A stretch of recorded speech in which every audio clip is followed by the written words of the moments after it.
Hello everyone, welcome to my YouTube channel. This is Filipino Explaining. So in today's lesson, or in this video, we are going to look at least cost method or lowest cost entry method under the transportation models.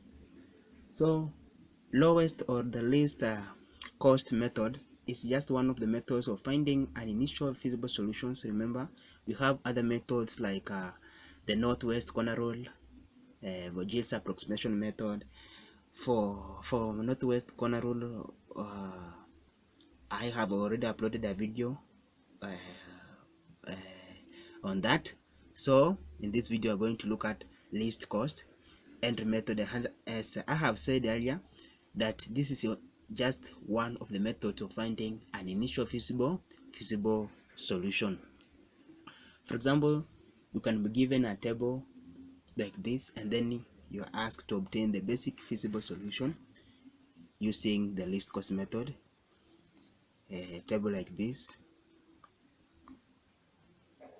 So you have here B, C, D, have depot, have factory here, factory 1, have 2, 3, have required, then have availability,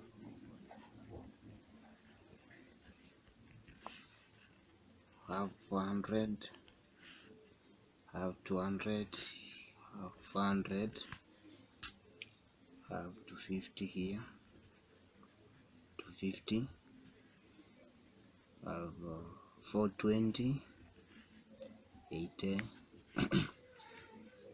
We have 4, have 1, 4,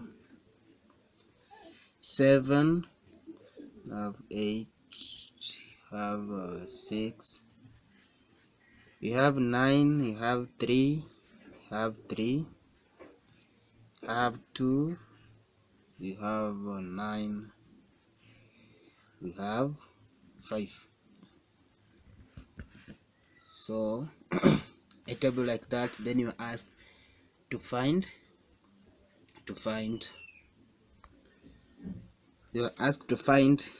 initial feasible solution.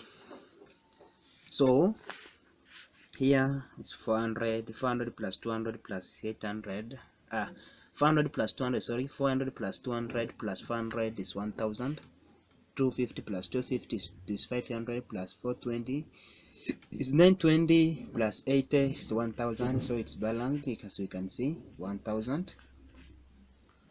So for us to find the initial feasible solution using the least cost method, there's a procedure. The procedure is that the first step, we select the cell with the lowest transportation cost among all the rows or columns of the transportation table. This is the transportation table, so we selected the cell with the lowest transportation. So in this case, with the lowest transportation, remember, is here. I see in this region.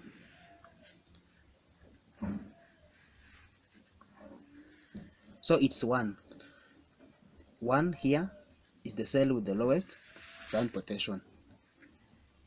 Here is 1 because if you can see, you have 4, 7, 9, 2, 1, 8, 3, 9, 4, 6, 3. Here 1 is the smallest. In short, 1 1 is the smallest here. I see. So after selecting the cell with the lowest transportation cost, then we allocate as many units as possible to the cell, as many units. And in some cases you can find that the minimum cost is not unique. So if the minimum cost is not unique, then select arbitrary any cell with this minimum cost. This is what I mean, that sometimes if you can see from our case here, there's only one is the lowest, and it's only one. Are you seeing? There's not, we are not having one somewhere. We are not having two ones or three ones. We are having one. So here our minimum cost is unique. But if the minimum cost is not unique, then select arbitrary any cell with this minimum cost. So we have selected the cell with the lowest transportation cost among all the rows or columns. These are the rows, remember, and these are the columns. So the one is the cell with the lowest transportation cost. So after that, we allocate as many units as possible to the cell determined. So this is our determined cell, and we eliminate the row or column sorry, and we eliminate the row or column in which either supply is exhausted or demand is satisfied. So as you can see, for availability, the row containing A, the availability is 200 and the required is 250. So we allocate as many units as possible. So here we shall allocate the one that is using 250, 200, the smallest. Are you seeing the smallest, the minimum? So here we are having 200, here is 250. So we allocate 200 here. You have allocated 200. Remember, now here we have remained with 200. 250 minus 200, we get 50. We have remained with 50 here. Are you seeing? We have remained with 50. So after we have done that, we eliminate the row in which the supply is exhausted. Remember, now we have exhausted 200. Now we eliminate this. We eliminate this row. Are you seeing? After eliminating, we then look for another cell that is having the lowest transportation cost. We shall repeat the process until the entire supply at different factories is exhausted to satisfy the demand to various depots. Are you seeing? Various depots. Are you seeing? So after we have eliminated this, we look for another cell with the lowest transportation cost. So which one has the lowest transportation cost? We have 4, 7, 9, 2, 4, 6, 3, 5. So it is 2 here. 2, we are having availability as 400 and the required as 80. So we allocate the minimum, this one, 80 here. Here we have remained with 320. Are you seeing? So we have exhausted this column D. We have exhausted, so we eliminate the column. Again, we look for another one. Have 4, 7, 9, 4, 6, 3. So here is where that issue comes. When the minimum cost is not unique, we select the arbitrary any cell with this minimum cost. So we can choose this or this. Are we there? We can choose this or this. So let's choose this. Since there are 2, oh no, sorry, you have 3 here. You have 3 here. We are having 3. We are having 3. Sorry for that. We are having 3. So for 3, we have the required 420. The availability is 400. So we allocate 400. Here it remains 20. So we eliminate this. We eliminate this row. We look for another one. You have 4, 7, 9. So we have 4. We have 4 as the smallest cell with the lowest transportation cost. So 4, you have 320 here, but here we are having 50. Availability is 320. Availability is 320, but the required is 50, so we allocate 50. We allocate 50 since it's the lowest, and here now remains 320 minus 50 remains 270. Are we there? So we eliminate this column A because it is exhausted. We have exhausted the required in there. So the next step, we have 7, 9, the lowest, the cell with the lowest between these two with the lowest transportation cost is 7.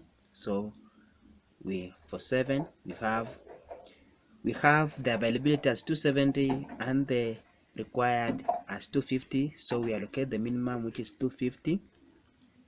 So here is 0, here remains 20, here remains 20. So since this column B is exhausted, we have exhausted the required, we eliminate the column. Now we have made with 9, so it's only 9. So 9, the availability is 20, and the required is 20, so it's 20. And now we are through. We have we are through.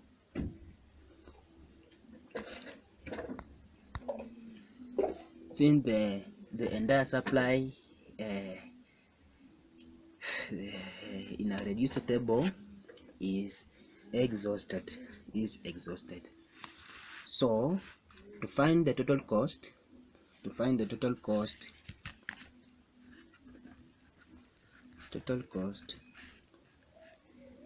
we multiply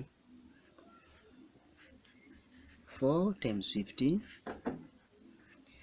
plus 7 times 250 plus 9 times 20 plus 2 times 80 plus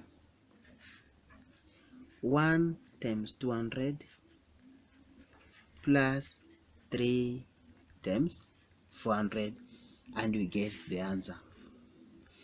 This is 4 times 50 is 200, 7 times 250 is 1750, then 9 times 20 is 180,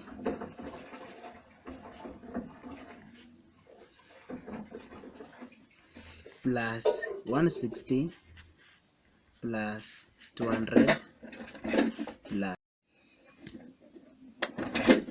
plus 1200, and the final answer becomes 3690. And up to that point we are done. Thank you so much for watching. Till next time, bye bye.